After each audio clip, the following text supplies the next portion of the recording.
आज भगवान शंकर के विवाह में जब शाम के 3 बज गए और कोई बाबा का श्रृंगार करने नहीं आया, सभी देवता अपने अपने घरों में अपनी तैयारी में लगे हैं।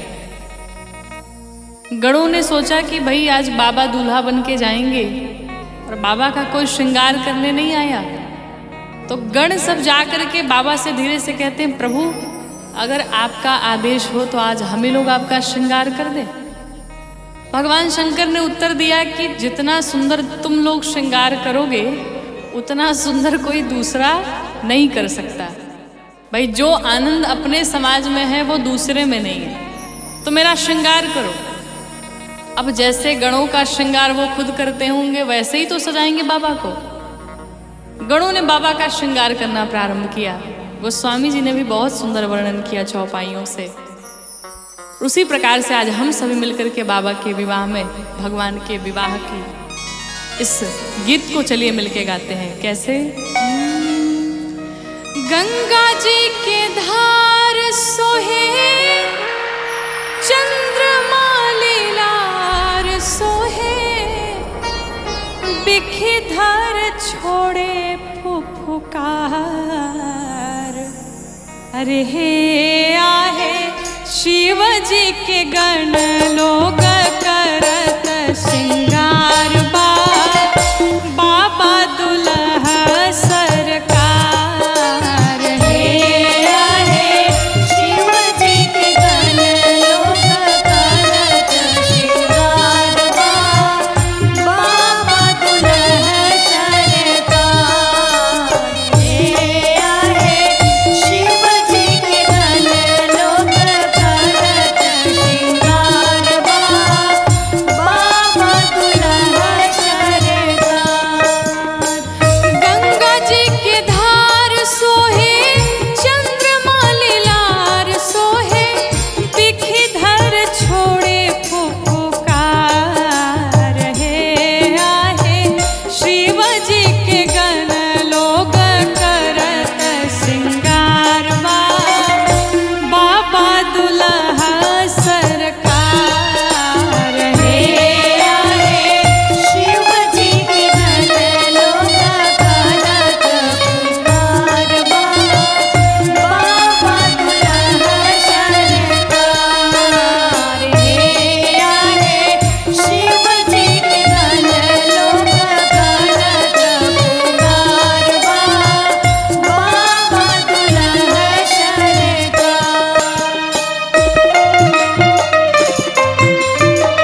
उस समय बाबा की जटाएं खुल गईं।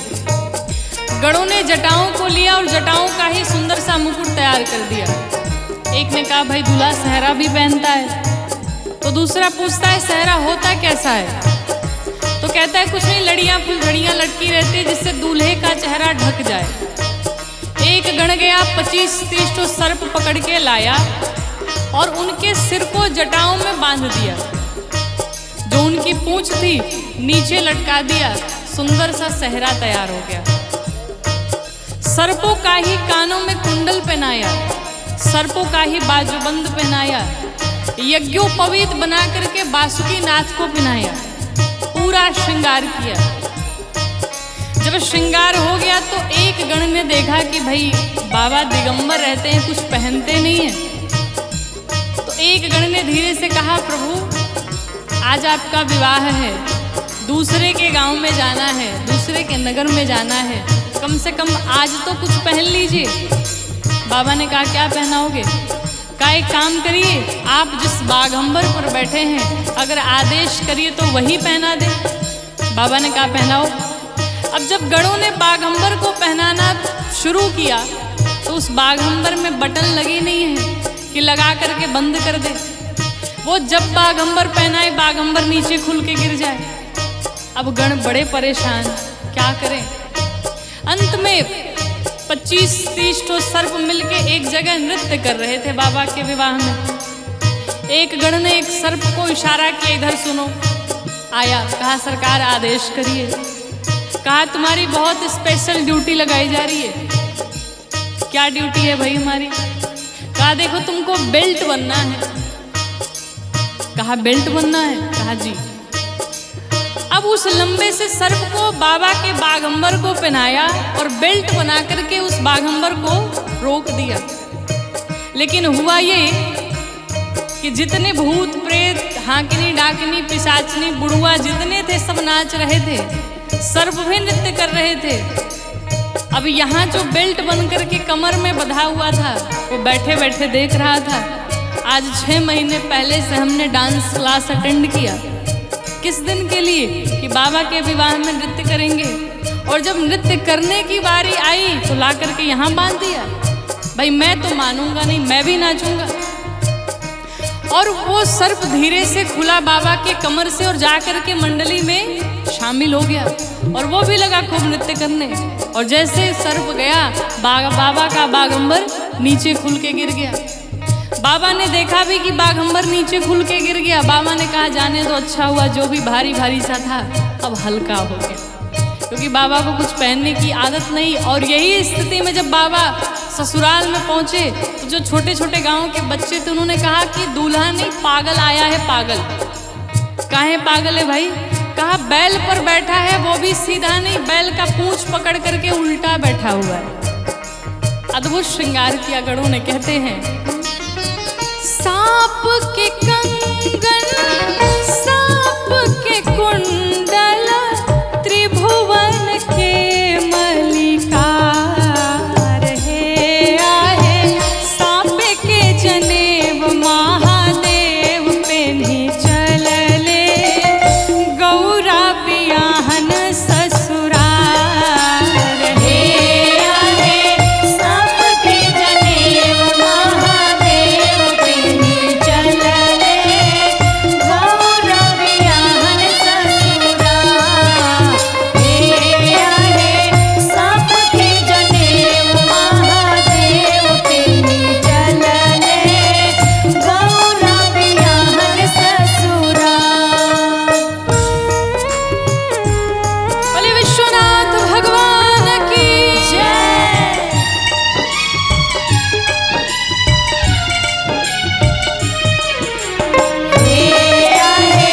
शिव जी के गण लोग करत श्रृंगार, बाबा दुल्हा सरकार।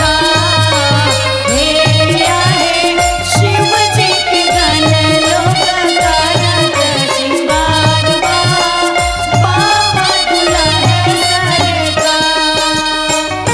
गणों ने बाबा का खूब श्रृंगार किया। सर से पांव तक जब भोलेनाथ ने अपना श्रृंगार देखा बाबा प्रसन्न हो गए।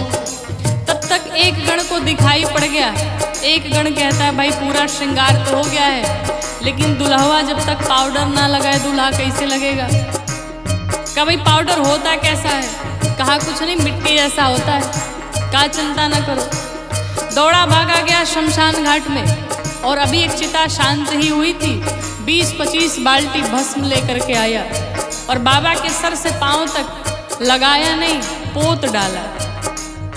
बाबा पहले से कर्पूर गौरम, पहले से गोरे गोरे, और उसी में जब भस्म लगाया होगा कितने अद्भुत दिखाई पड़ रहे होंगे। लेकिन बाबा ने जब अपना श्रृंगार देखा, एक हाथ में त्रिशूल, एक हाथ में डमरू लगे लेकर के बजाने, प्रसन्न हो गए। कहते हैं कि आज के पहले इतना सुंदर श्रृंगार तो कभी हुआ ही नहीं होगा। क्या हुआ? कर में त्रिशूल सोहे डमरू के बाजा, बसहा भैले असवार हे आहे, चले बराती बाबा संग में शिकारी, बोलत जय जयकार हे आहे, चले बराती बाबा संग शिकारी, बोलत जय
जो भी बाबा का नाम दिन रात लेता रहता है, साधक कहता है, शिव नाम जो उचारे सब पाप दोष तारे।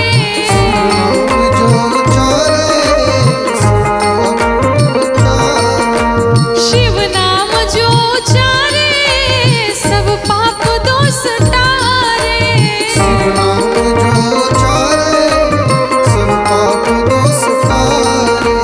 ब्रह्मानंद ना विसारे, ब्रह्मानंद ना विसारे, भव सिंधु पार तारा। ब्रह्मानंद ना विसारे, भव सिंधु पार तारा। बाबा तेरी जटा में बहती है गंगाधारा। बाबा तेरी जटा में बहती है गंगाधारा। बाबा तेरी जटा में बहती है गंगाधारा। बाबा तेरी जटा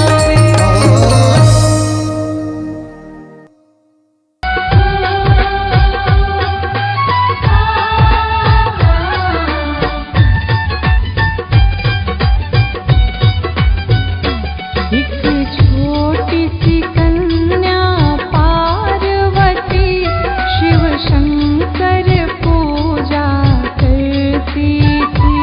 एक छोटी सी कन्या पार्वती शिव शंकर पूजा करती थी। एक छोटी सी कन्या पार्वती शिव शंकर पूजा करती थी। एक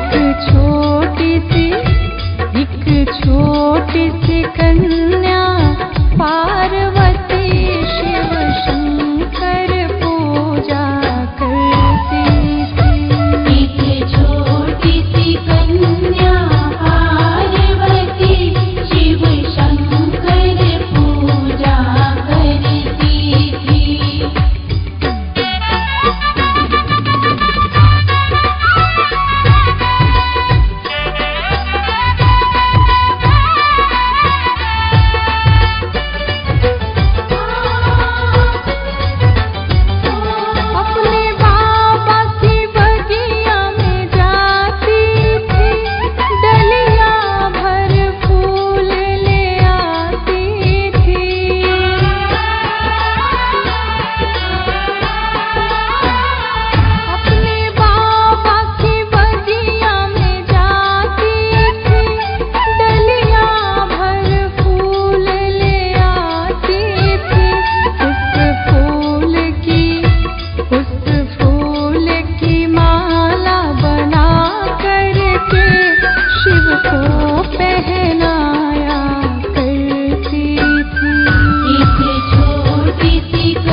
भगतन के भोले बाबा रखवाले मतवाले रखवाले मतवाले बम बम भोले शंकर गले में नाग भयंकर बम बम भोले शंकर गले में नाग भयंकर बम बम भोले शंकर गले में नाग भयंकर बम बम भोले शंकर गले में नाग भयंकर।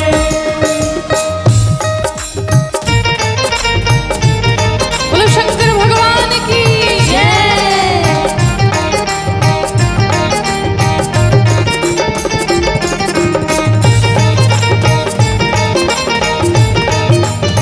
हो।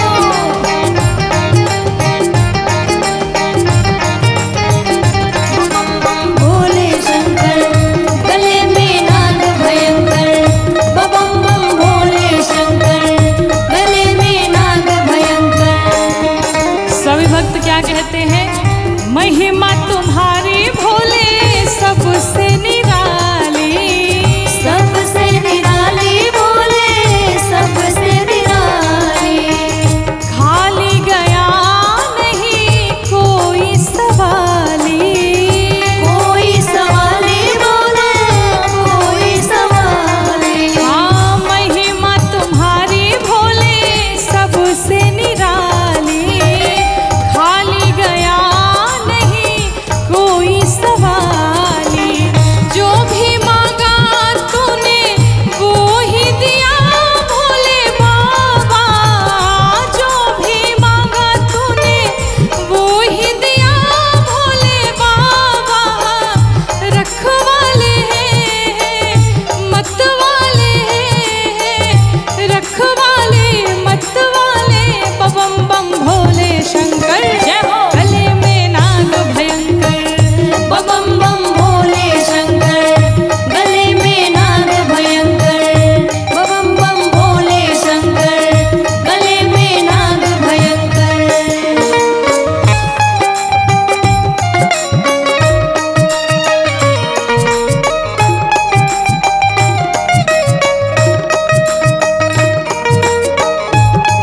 जय हो।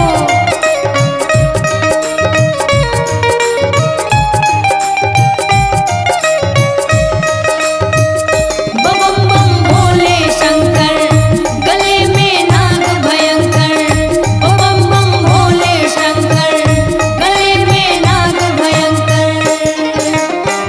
भक्त रावण को तूने लंका दी है, लंका दी है लंका दी है। भागीरथ को तूने गंगा दी है, गंगा दी है गंगा दी है। भक्त रावण को तूने लंका दी है, भगीरथ को तूने गंगा दी है। गंगा दे के हमको तार दिया भोले बाबा, गंगा दे के हमको तार दिया भोले बाबा।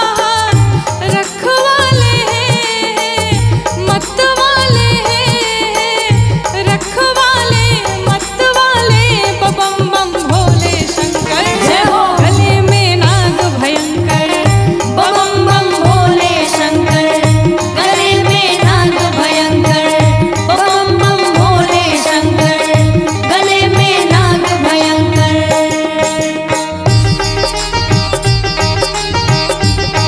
बोलो विश्वनाथ भगवान की जय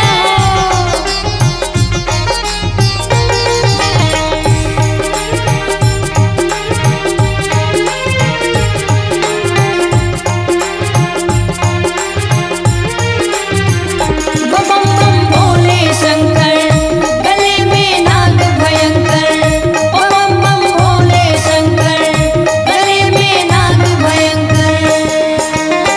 और भगवान शंकर के मुखार बिंदु पे जटाओं में माँ गंगा सुशोभित हो रही है और ललाट पर प्यारा प्यारा सा चंद्रमा भगवान दिखाई दे रहे हैं। भक्त कहते हैं सिर पर धारे गंगा धारा, गंगा धारा, गंगा धारा।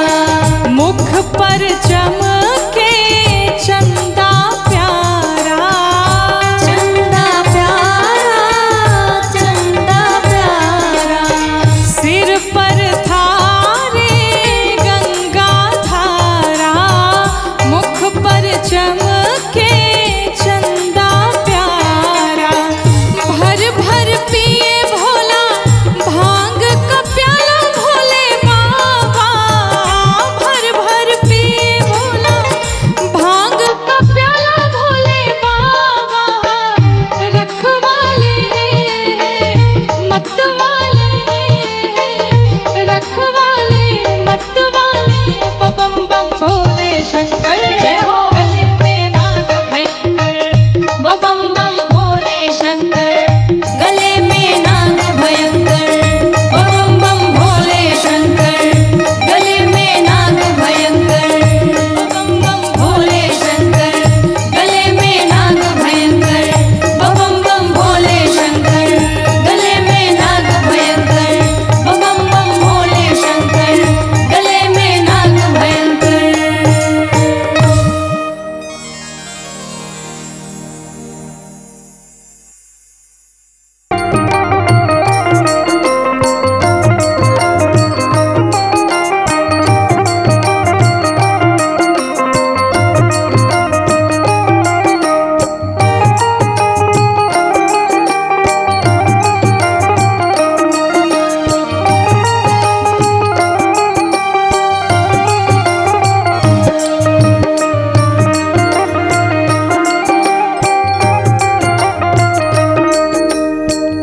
हो चले बाबा के बरतिया हिमाचल नगरी, चले बाबा के, हो चली भोला के बरतिया हिमाचल नगरी।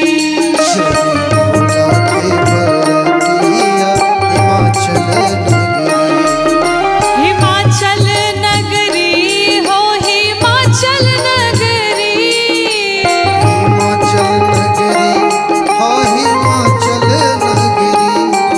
हिमाचल नगरी हो हिमाचल नगरी।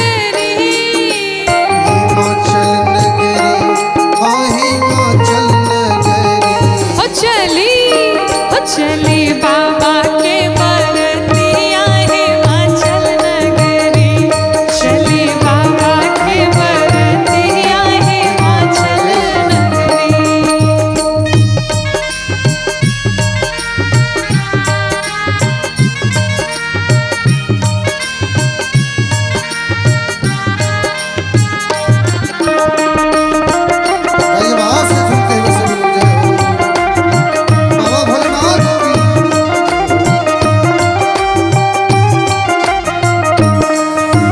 जोगी का है रूप बनाए अद्भुत है श्रृंगार,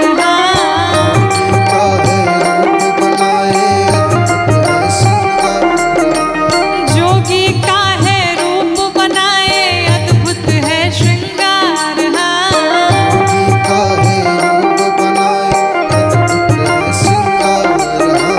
हाथ में उनके त्रिशूल साजे,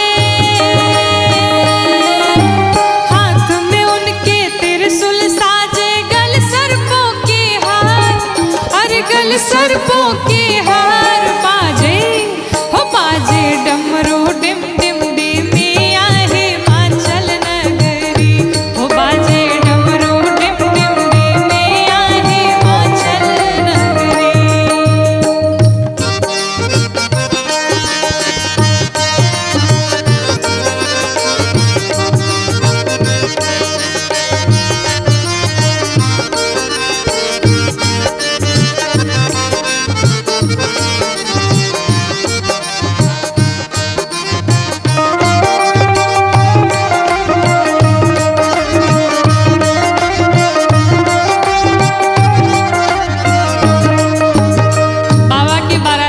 दर्शन करिए कैसे कैसे बाराती आए। कोई कद में लंबा, कोई छोटा कोई मोटा।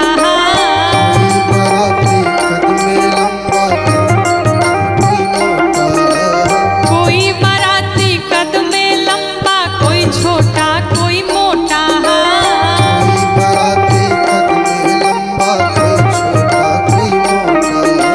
किसी के तन में चार भुजा है, किसी के तन में चार भुजा है,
के देखेला बेकल भैले जियरा, भोला के देखेला बेकल भैले जियरा, भोला के देखेला बेकल भैले जियरा, भोला के देखेला बेकल भैले जियरा।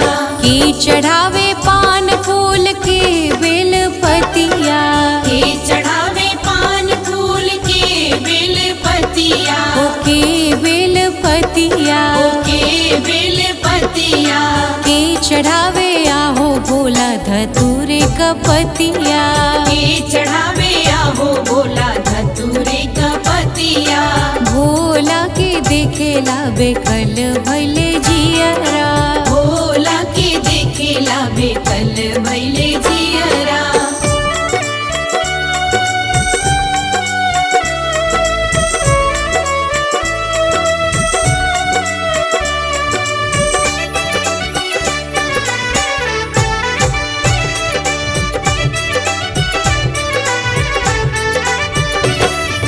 पंडित चढ़ावे पान फूल पुजारिन बेल पतिया, पंडित चढ़ावे पान फूल पुजारिन बेल पतिया, पुजारिन बेल पतिया, पुजारिन बेल पतिया, हम चढ़ाई आहो भोला धतूरे कपतिया, हम चढ़ाई आहो भोला धतूरे का पतिया, भोला के देखेला बेकल भैले जियरा, भोला के देखेला बेकल भैले जियरा।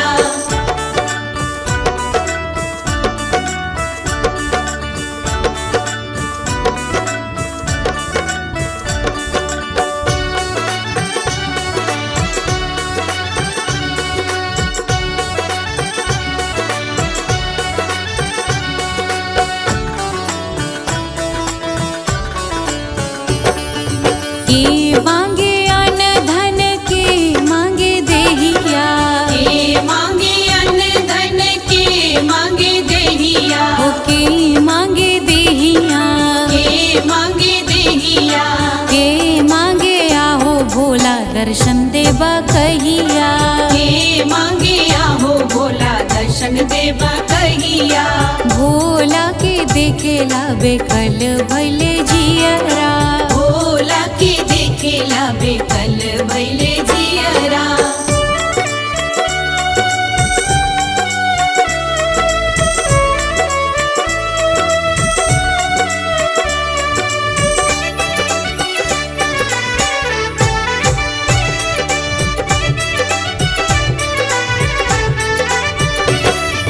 पंडित मांगे अन्न धन पुजारिन मांगे देहिया, पंडित मांगे अन्न धन पुजारिन मांगे देहिया, पुजारिन मांगे देहिया, पुजारिन मांगे देहिया, हम मांगी आहो भोला दर्शन देबा कहिया, हम मांगी आहो भोला दर्शन देबा कहिया, भोला के देखेला बेकल भैले जियरा, भोला के देखेला बेकल भैले